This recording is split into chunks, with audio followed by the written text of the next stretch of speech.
오늘 우리에게 주신 하나님의 말씀은 구약성경 시편 23편 1절부터 6절 말씀입니다. 여호와는 나의 목자시니 내게 부족함이 없으리로다. 그가 나를 푸른 풀밭에 누이시며 쉴 만한 물가로 인도하신도다. 내 영혼을 소생시키시고 자기 이름을 위하여 의의 길로 인도하신도다. 내가 사망의 음침한 골짜기로 다닐지라도 해를 두려워하지 않을 것은 주께서 나와 함께 하심이라. 주의 지팡이와 막대기가 나를 안위하시나이다. 주께서 내 원수의 목전에서 내게 상을 차려주시고 기름을 내 머리에 부으셨으니 내 잔이 넘치나이다. 내 평생의 선하심과 인자하심이 반드시 나를 따르리니 내가 여호와의 집에 영원히 살리로다. 아멘. 이 세상에 태어난 모든 사람은 인생이라는 길을 걷습니다. 그리고 그 인생길은 대체로 누군가와 함께 걷게 마련입니다. 부모와 함께 걷기도 하고 친구와 함께 걷기도 합니다. 결혼한 배우자와 수십 년의 세월을 함께 걸어가기도 합니다. 그런데 길을 걸어가는 데 있어서 중요한 것은 누구와 함께 걷느냐는 것입니다. 그리고 누군가와 함께 걷는다라는 것은 단순히 같은 방향으로 나아가는 일이 아닙니다. 서로의 속도를 맞추고 때로는 기다려주고 때로는 이끌어주는 것이 함께 걷는 것입니다. 가끔은 평탄한 길도 만나고 가끔은 험한 길도 만날 것입니다. 기대했던 풍경이 아닐 수도 있고 예상치 못한 비를 맞을 수도 있습니다. 그런데 이상하게도 사랑하는 사람과 함께라면 그런 길조차도 괜찮아지는 순간들이 있습니다. 나태주 시인은 먼 길이라는 시에서 이렇게 노래합니다. 함께 가자 먼 길, 너와 함께라면 멀어도 가깝고 아름답지 않아도 아름다운 길. 나는 그 길 위에서 나무가 되고 너를 위해 착한 바람이 되고 싶다. 이 시의 구절 가운데 너와 함께하면 멀어도 가깝고 아름답지 않아도 아름다운 길이라는 대목이 특히 마음에 와 닿습니다. 그렇습니다. 우리가 여행을 하든 인생이라는 길을 걷든 결국 오래 남는 것은 풍경 자체가 아니라 그 길 위에서 함께했던 사람들입니다. 사랑하는 사람과 함께라면 멀어도 가깝게 느껴지고 험한 길도 견딜 수 있습니다. 그러나 함께하는 사람이 불편하면 아름다운 풍경도 눈에 들어오지 않습니다. 그래서 사랑하는 사람, 좋아하는 사람, 마음이 맞는 사람과 함께 걷는 그 길이 가장 행복한 길입니다. 그런데 이것은 하나님 나라라는 본향을 향해 걸어가는 순례의 삶을 살아가는 우리에게도 동일하게 적용됩니다. 하나님 나라의 백성으로서 하나님 나라라는 그 본향을 향해 걸어갈 때 무엇보다도 중요한 것은 누구와 함께 걷느냐입니다. 함께하는 사람이 좋으면 하나님 나라를 향해 가는 그 길이 때론 힘들고 고될지라도 서로를 위하여 기도하고 서로를 위로하며 서로에게 힘이 되어 인내하며 믿음을 지키며 끝까지 걸어갈 수 있습니다. 그러나 반대의 경우도 우리 현실에서 적지 않음을 부인하기 어렵습니다. 때로는 함께하는 사람 때문에 신앙이 흔들리고 함께하는 사람 때문에 하나님 나라를 향해 가는 그 길이 더 멀게 느껴지기도 합니다. 심지어 함께하는 사람 때문에 그 길에서 이탈했다가 오랜 시간 먼 길을 돌아오기도 합니다. 그렇다면 이유가 무엇입니까? 사람은 변하기 때문입니다. 우리가 관계 속에서 자주 하게 되는 말이 있습니다. 그 사람이 그럴 줄 몰랐다라는 말입니다. 물론 상대방이 변했을 수도 있고 내가 변했을 수도 있습니다. 이유가 무엇이든 중요한 것은 사람은 변한다라는 사실입니다. 상황이 변하는 것처럼 사람도 변합니다. 상황이 변하기 때문에 사람이 변하기도 하고 사람이 변하기 때문에 상황이 변하기도 합니다. 그래서 하나님께서 고귀한 선물로 주신 삶이라는 인생길에서 우리가 궁극적으로 함께 걸어가야 할 그 대상은 사람이 아니라 하나님입니다. 하나님만이 우리가 절대적으로 신뢰할 수 있는 분이시기 때문입니다. 하나님만이 어떤 경우에도 변함이 없으신 분이시기 때문입니다. 성경은 하나님에 대하여 이렇게 증언합니다. 야고보서 1장 17절 말씀입니다. 온갖 좋은 은사와 온전한 선물이 다 위로부터 빛들의 아버지께로부터 내려오나니 그는 변함도 없으시고 회전하는 그림자도 없으시니라. 아멘. 야고보는 하나님을 변함도 없으시고 회전하는 그림자도 없는 분으로 묘사했습니다. 해와 달과 별처럼 빛나는 것들은 우리에게 늘 같은 것처럼 보이지만 실제로는 시간과 계절에 따라 달라집니다. 해가 뜨면 그림자가 생기고 해가 기울면 그림자가 기울어지고 구름이 끼면 밝기가 바뀝니다. 다시 말해 빛으로 인해 생기는 그림자는 늘 변화의 흔적을 드러냅니다. 우리의 마음도 그렇습니다. 상황이 바뀌면 마음이 함께 흔들리고 생각과 감정이 순식간에 달라질 때가 많습니다. 이러한 사람의 마음을 표현한 조석지변이라는 사자성어가 있습니다. 아침 저녁으로 변화하는 것이 사람의 마음이라는 뜻입니다. 어제는 믿음으로 결단했던 사람이 오늘은 낙심하고 아침에 감사했던 마음이 저녁에 원망으로 바뀌기도 합니다. 사람의 마음은 이처럼 아침 저녁으로 쉽게 변합니다. 그런데 야고보는 하나님께는 그런 변화가 없다라고 말합니다. 하나님은 변함도 없고 회전하는 그림자도 없으신 분이십니다. 우리의 형편은 바뀝니다. 건강도, 경제도, 관계도, 마음의 상태도 하루아침에 달라질 때가 있습니다. 그러나 하나님은 상황에 따라 달라지지 않으십니다. 우리가 기쁠 때만 선한 분이 아니라 눈물의 자리에서도 여전히 선하신 분이십니다. 우리가 흔들릴 때 함께 흔들리는 것이 아니라 흔들리는 우리를 붙들어 주시는 분이 바로 우리 하나님이십니다. 히브리서 13장 8절 말씀입니다. 예수 그리스도는 어제나 오늘이나 영원토록 동일하시니라. 아멘. 예수 그리스도는 어제도 동일하셨고 오늘도 동일하시며 영원토록 동일하신 분이십니다. 내가 흔들릴 때에도 주님은 흔들리지 않습니다. 내가 변덕스러울 때에도 주님은 한결같으십니다. 우리가 지치고 넘어질 때에도 주님은 같은 사랑으로 붙으시고 같은 은혜로 다시 일으키시며 같은 신실하심으로 끝까지 동행하십니다. 그렇습니다. 변하는 것은 세상과 환경, 사람과 우리의 마음입니다. 그러므로 우리가 이 세상을 살아가는 그 인생길에서 끝까지 함께 걸어가야 할 분은 하나님입니다. 변함이 없으신 그 하나님만이 우리가 신뢰할 수 있는 유일한 분입니다. 그렇다면 우리가 변함없으신 하나님과 함께 인생길을 걸어갈 때 누리는 은혜는 무엇입니까? 시편 23편은 그 은혜를 아주 쉽고 선명하게 보여줍니다. 첫째, 하나님과 함께 걸으면 부족함의 두려움이 줄어듭니다. 오늘 본 1절 말씀입니다. 여호와는 나의 목자시니 내게 부족함이 없으리로다. 아멘. 다윗은 하나님으로부터 내 마음에 맞는 사람이라는 평가를 받은 사람입니다. 그 이유는 다윗이 목동이었을 때나 이스라엘 왕이 되었을 때나 변함없이 하나님과 함께하는 사람이었기 때문입니다. 다윗은 어리고 약할 때에만 하나님과 함께하는 사람이 아니었습니다. 그는 막강한 권력과 부를 가진 왕이 되었을 때도 하나님과 함께하는 사람이었습니다. 그래서 때로는 실패하고 넘어져도 다시 일어나 끝까지 하나님과 함께 믿음의 길을 걸어갈 수 있었던 것입니다. 그런 다윗이 시편 23편에서 첫 번째로 고백하는 것은 여호와는 나의 목자시니 내게 부족함이 없으리로다입니다. 이 말은 내가 원하는 것을 다 갖게 된다라는 뜻이 아닙니다. 더 정확히 말하면 내가 목자이신 하나님과 함께하니 나는 무너질 만큼 결핍 속에 방치되지 않는다라는 고백입니다. 우리는 인생길에서 늘 부족함을 경험합니다. 시간도 부족하고 체력도 부족하고 경제도 부족하고 관계도 부족합니다. 그런데 더 큰 문제는 부족함 자체보다 그 부족함이 우리 마음을 붙잡아 두려움으로 몰아가는 것입니다. 불안이 커지면 판단이 흐려지고 조급함이 커지면 관계가 거칠어집니다. 그래서 이 세상을 살아가는 사람들을 가장 괴롭히는 것이 부족함으로 인한 염려와 근심입니다.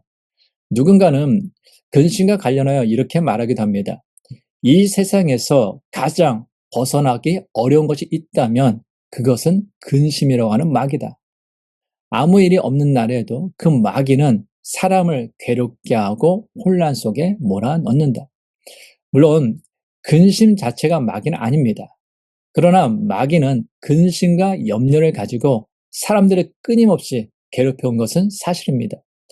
헬러 언어로 염려하다, 근심하다라는 말은 메림나오라는 말을 사용합니다. 이 말은 메리조라는 동사에서 왔는데 그 뜻은 나누다입니다. 그러니까 근심이라는 말의 근본적인 뜻은 마음이 나뉘어지는 것입니다. 근심으로 마음이 나뉘어지니 사람과의 관계가 어려워지고 근심으로 마음이 나누어지니 하나님과의 관계가 어려워지고 근심으로 마음이 나누어지니 결국 자기 자신에게도 문제가 생기는 것입니다.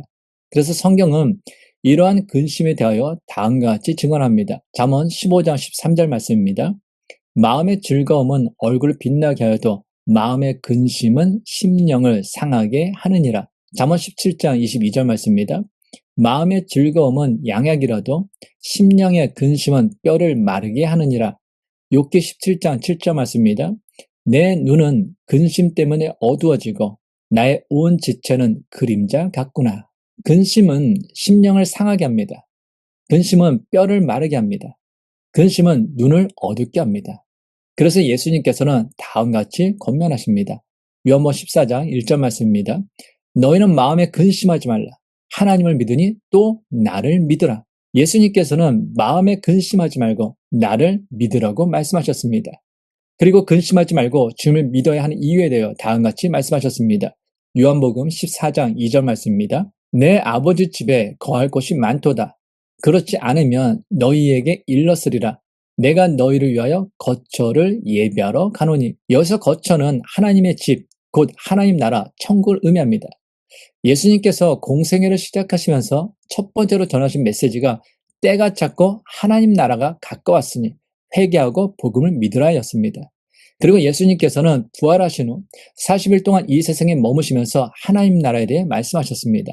사도행전 1장 3절 말씀입니다. 그가 고난받으신 후에 또한 그들에게 확실한 많은 증거로 친히 살아계심을 나타내사 40일 동안 그들에게 보이시며 하나님 나라의 일을 말씀하시니라. 아멘. 이처럼 예수님께서 이 세상에 오셔서 사람들에게 전하고자 하신 메시지의 핵심은 하나님 나라입니다. 그래서 마태 복음에는 하나님 나라라는 단어가 34번, 누가 복음에는 30번, 마가 복음에는 16번, 요한 복음에는 2번 나옵니다. 그런데 지금 근심 가운데 있는 제자들에게 예수님께서는 천국에는 너희가 거할 곳이 많다라고 말씀하셨습니다. 요한복음 14장 3절 말씀입니다. 가서 너희를 위하여 거처를 예비하면 내가 다시 와서 너희를 내게로 영접하여 나 있는 곳에 너희도 있게 하리라. 아멘. 이 구절의 의미는 이미 하나님 나라에는 너희가 거할 집이 많이 있지만 만일 너희가 거할 집이 없더라도 내가 너희를 위하여 하나님 나라에 너희가 거할 집을 예비하겠다라는 말씀입니다. 좀 더 쉽게 이야기하면 예수님께서는 제자들의 죽음 이후의 삶까지도 책임져 주시겠다라고 말씀하신 것입니다. 그렇습니다. 예수님께서 이 세상에 오신 이유, 예수님께서 십자가에서 죽으신 이유, 예수님께서 부활하신 이유, 예수님께서 다시 이 땅에 오시는 이유, 그것은 모두 우리들이 이 세상을 떠난 후, 즉 죽음 이후의 삶까지도 책임져 주시기 위함입니다.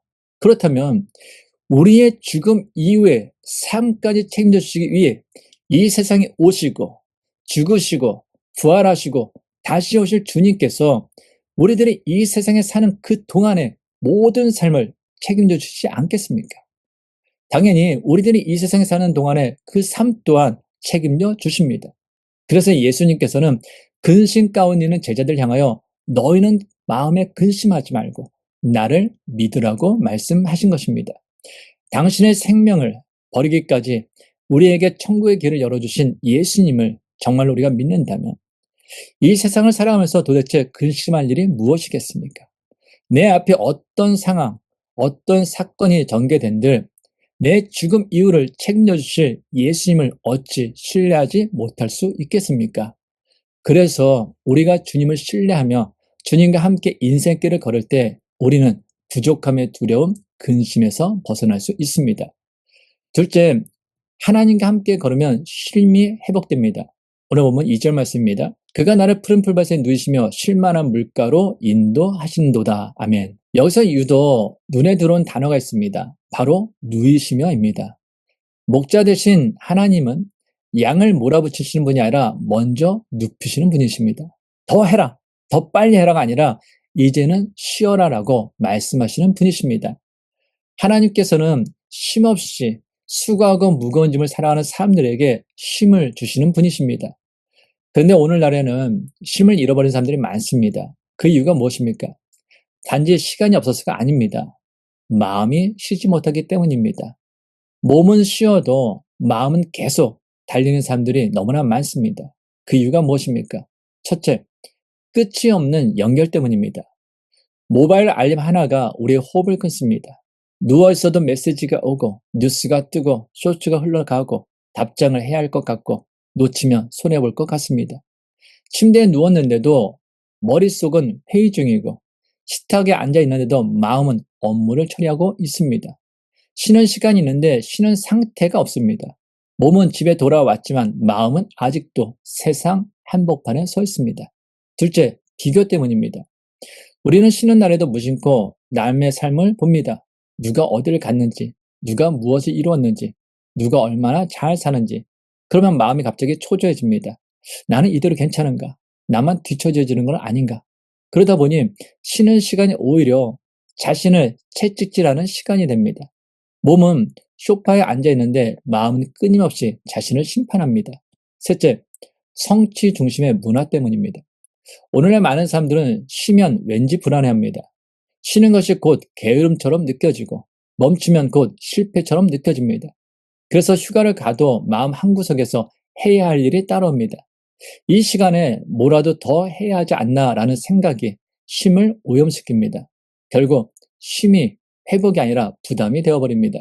넷째, 미래에 대한 불확실성 때문입니다.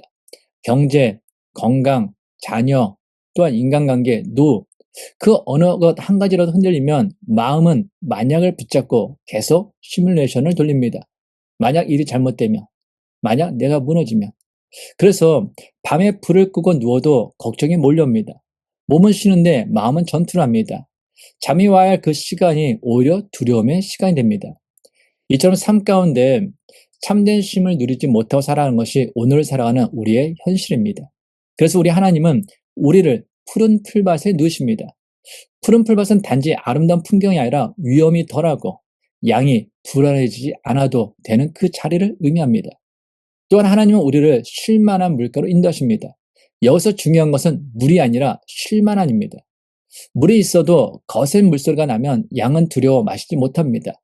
그래서 하나님은 우리 영혼이 편안히 마실 수 있는 물, 우리 마음이 안심할 수 있는 그 자리로 인도하십니다. 결국 쉼은 환경이 아니라 인도하심에서 옵니다. 일정이 비어야만 쉼이 오는 것이 아닙니다. 하나님이 나를 누이시는 경험, 하나님이 내 영혼을 안전한 자유로 인도하시는 그 경험이 있을 때 비로소 쉼이 찾아옵니다. 하나님과 동행하는 삶에는 영혼이 숨을 돌릴 자리가 생깁니다. 세상의 속도에 끌려가는 삶이 아니라 하나님의 걸음에 맞춰 걷는 삶이 시작됩니다. 그때 우리는 처음으로 쉬어도 괜찮다라는 평안을 배웁니다. 셋째, 하나님과 함께 걸으면 마음이 소생하고 새로운 길을 발견하게 됩니다.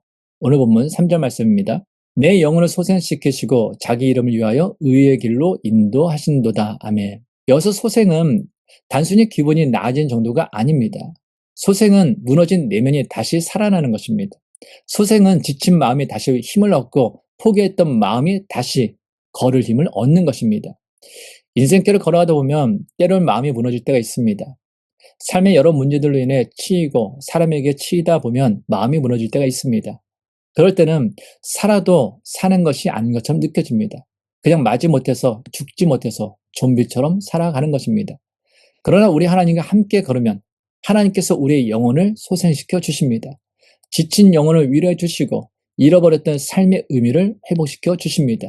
그리고 하나님은 회복만 주시는 것이 아니라 회복된 걸음을 의의 길로 인도하십니다. 우리는 종종 힘든 일을 겪으면 길을 잃습니다.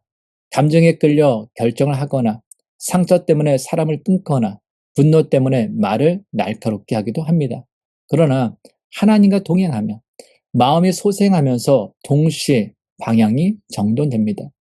이 상황에서 내가 어떻게 말해야 하는가, 어떻게 선택해야 하는가를 다시 배우게 됩니다. 윌리엄 커싱이라는 설교를 잘하기로 유명한 목사님이 계셨습니다. 설교자에게 성대는 매우 중요한 생명 같은 것입니다. 그런데 커싱 목사님은 어느 날 갑자기 성대에 문제가 생겨 결국 목회 사역을 내려놓아야 했습니다. 그것은 그의 목회에 있어 끝을 암시하는 것이었습니다. 이분이 얼마나 절망했겠습니까? 이분이 얼마나 고통스러웠겠습니까? 이로 인해 그분은 결국 목회 사역을 그만두었습니다. 눈물로 세월을 지냈습니다. 그는 잠시 절망의 시간을 보낸 후에 내가 언제까지 이런 절망적인 삶을 살아야 하는가라는 생각 끝에 무릎 꿇어 기도하기 시작했습니다.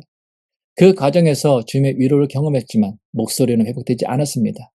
그럼에도 불구하고 그의 마음속에는 주님이 주시는 특별한 위로가 있었습니다. 그는 찬양을 부르기 시작했습니다. 그는 시를 쓰기 시작했습니다. 그리고 어느 날 이런 고백을 쓰게 되었습니다. 주 날개 및 내가 평안히 쉬네. 밤 깊고 비바람 불어쳐도 아버지께서 나를 지키시리니 거기서 평안히 쉬리로다. 주 날개 및 즐거워라. 그 사랑 끊을 자 니녀. 주 날개 및 내 쉬는 영혼. 영원히 거기서 살리. 커시 목사님은 다시 목회 사역으로 돌아가지 못했지만 거룩한 시를 쓰는 놀라운 찬송 시인으로 새롭게 쓰임을 받았습니다. 그는 위대한 찬송 시를 그리고 아름다운 시를 쏟아내면서 하나님 앞에 특별한 방법으로 쓰임을 받았습니다. 제2의 인생이 열렸습니다. 그는 주님의 날개 그늘 아래에서 새로운 쉼과 치유를 받았고 남은 인생을 새롭게 살 수 있는 비전을 발견했습니다. 우리는 인생길을 걸을 때 때로는 뜻하지 않은 절망과 좌절을 경험하기도 합니다. 그러나 우리가 하나님과 함께 인생길을 걸을 때 우리의 마음이 소생되고 새로운 길을 발견하게 됩니다. 넷째, 하나님과 함께 걸으면 골짜기에서도 두려움에 지지 않습니다. 오늘 본문 4절 말씀입니다. 내가 사망의 음침한 골짜기로 다닐지라도 해를 두려워하지 않을 것은 주께서 나와 함께 하심이라. 주의 지팡이와 막대기가 나를 안위하시나이다. 아멘. 다윗은 사망의 음침한 골짜기를 말합니다. 다윗은 믿으면 골짜기 없다라고 말하지 않습니다. 믿어도 골짜기는 있습니다. 심지어 믿어도 사망의 음침한 골짜기를 만날 때가 있습니다. 그러나 하나님과 함께만 달라지는 것이 있습니다. 나와 함께 하시는 하나님으로 인해 두려워하지 않는다라는 것입니다. 우리 인생에도 이런 골짜기가 있습니다. 병원 진단 결과를 기다리는 시간, 관계가 끊어질 것 같은 불안, 자녀 문제로 인해 잠 못 이루는 밤, 경제적인 압박이 밀려오는 달, 사별과 상실로 마음이 텅 빈 시간, 그 골짜기에서 가장 무서운 것은 상황 자체만이 아니라 혼자라는 느낌입니다. 그런데 하나님은 골짜기 한복판에서도 우리와 함께 하시는 분이십니다. 오히려 골짜기 한복판, 사망의 음침한 골짜기에 있기 때문에 더욱더 우리와 함께 하시며 우리를 보호하시고 우리가 흔들릴 때 붙들어 주시는 분이 바로 우리 하나님이십니다. 그래서 하나님과 함께 걷는 사람은 인생의 어떤 골짜기에서도 두려움에 지지 않습니다. 다섯째, 하나님과 함께 걸으면 하나님의 치유하심과 채워주심의 은혜를 경험하게 됩니다. 오늘 본문 5절 말씀입니다. 주께서 내 원수의 목전에서 내게 상을 차려주시고 기름을 내 머리에 부으셨으니 내 잔이 넘치나이다. 아멘. 목자가 양의 머리에 기름을 바르는 이유가 두 가지 있습니다. 첫 번째는 상처를 부드럽게 하기 위해서고 두 번째는 치료하기 위함입니다. 양에게 가장 큰 적은 팔입니다. 양들은 발굽이나 꼬리로 파리를 털어버릴 수 없습니다. 파리들은 양들의 코에 앉아 알을 낳습니다. 그리고 그 애벌레들은 양을 미치게 만듭니다. 여름에 어떤 때는 양들이 그들의 머리를 돌에 박는 것을 보게 됩니다. 파리들 때문에 미칠 지경 되어서 그렇게 하는 것입니다. 이런 경우 양들이 할 수 있는 것들은 아무것도 없습니다. 바로 이때 목자가 하는 일은 기름과 유향을 섞어 양의 머리에 발라주는 것입니다. 즉 곤충들을 쫓아내는 일을 합니다. 또한 기름은 고약의 역할을 합니다. 양들의 상처가 날 때 목자는 기름을 고약으로 사용합니다. 상처를 보호하며 누그러뜨리는 역할을 합니다. 다윗이 기름을 내 머리에 부으셨으니라고 말한 것은 바로 하나님께서 자신의 상처를 치유하는 것을 의미한 것입니다. 인생을 살아가면서 우리는 많은 상처를 경험하게 됩니다. 그러나 우리를 가장 아프게 하는 상처는 몸의 일부가 다치거나 부러지는 육체의 상처가 아니라 인간관계를 통하여 겪게 되는 마음의 상처입니다. 사람은 혼자 살 수 없는 존재이기에 공동체를 이루어 다른 사람들과 관계를 맺으며 살아갑니다. 그러다가 때로는 나를 괴롭히는 원수 같은 사람을 만나 상처를 받을 때도 있고 아니면 말이나 어떤 사건을 통하여 서로에게 지울 수 없는 상처를 주고받는 것이 바로 우리 인생입니다. 그럼에도 불구하고 사람으로 인하여 받은 그 상처를 치유하기 위하여 또 다른 사람을 찾아 또한 의지하는 것이 우리 인생입니다.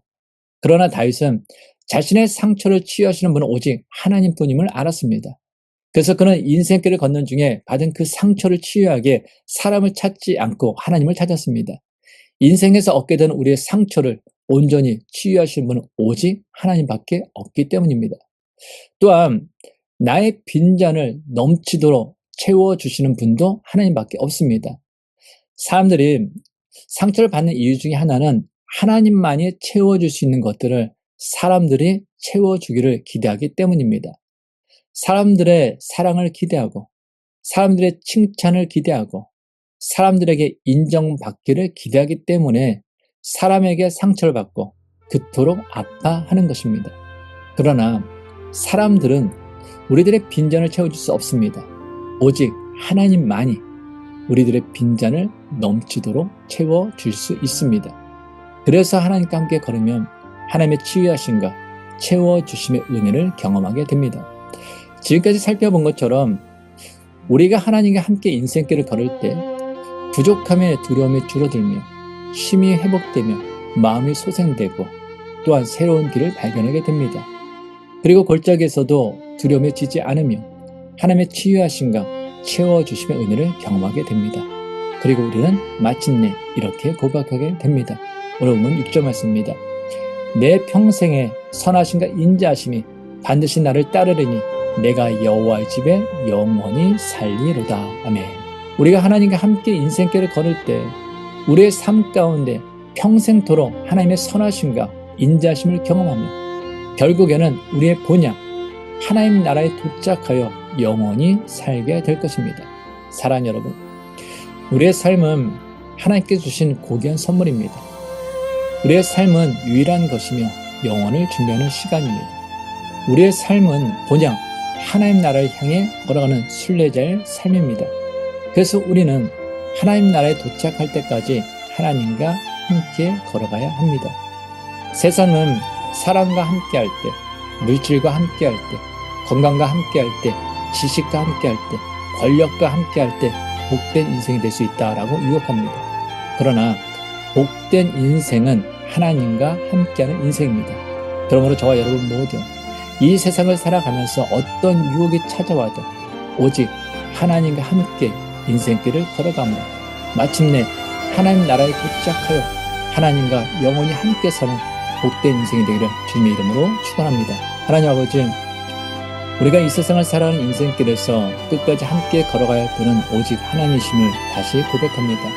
주님, 우리는 사람을 의지하다가 실망하고 환경에 흔들리며 부족함과 염려로 마음이 나뉘고 힘을 잃어버릴 때가 많았습니다. 골짜기 같은 시간을 지날 때에는 두려움에 눌려 주님보다 문제를 크게 보기도 했습니다. 우리를 불쌍히 여겨 주옵소서. 하나님, 오늘부터 우리의 걸음을 주님께 맡기게 하옵소서. 주께서 우리를 푸른 풀밭에 누이시고 쉴만한 물가로 인도하셔서 참된 쉼을 회복하게 하옵소서. 지친 영혼을 소생시키시고 의의 길로 인도해 주옵소서. 사망의 음침한 골짜기에서도 주께서 나와 함께 하신다는 그 믿음으로 두려움에 지지 않게 하시고 상처를 치유하시며 우리의 잔을 은혜로 채워 주옵소서. 우리의 평생에 주의 선하심과 인자하심이 반드시 우리를 따르게 하시고 마침내 여호와의 집에 영원히 거하는 수망 가운데 끝까지 하나님과 동행하는 순례자의 삶을 살아가게 하옵소서. 이제는 우리의 인생길의 참된 목자 되신 우리 주 예수 그리스도의 은혜와 변함없이 우리를 사랑하시며 끝까지 책임지시는 하나님 아버지의 크신 사랑하심과 걸음마다 함께 하시며 의의 길로 인도하시는 성령님의 교통하시고 동행하심이 이 세상에서 끝까지 하나님과 함께 걷기로 결단하며 부족함의 두려움에서 벗어나 쉼을 회복하고 골짜기에서도 두려움에 지지 않으며 치유와 체험의 은혜로 단이 넘치는 삶을 살다가 마침내 본향에 이르기를 소망하는 모든 하나님의 사람들과 그 가정과 자녀들과 일터 위에 지금부터 영원토록 함께 하시기를 간절히 축원하옵나이다. 아멘.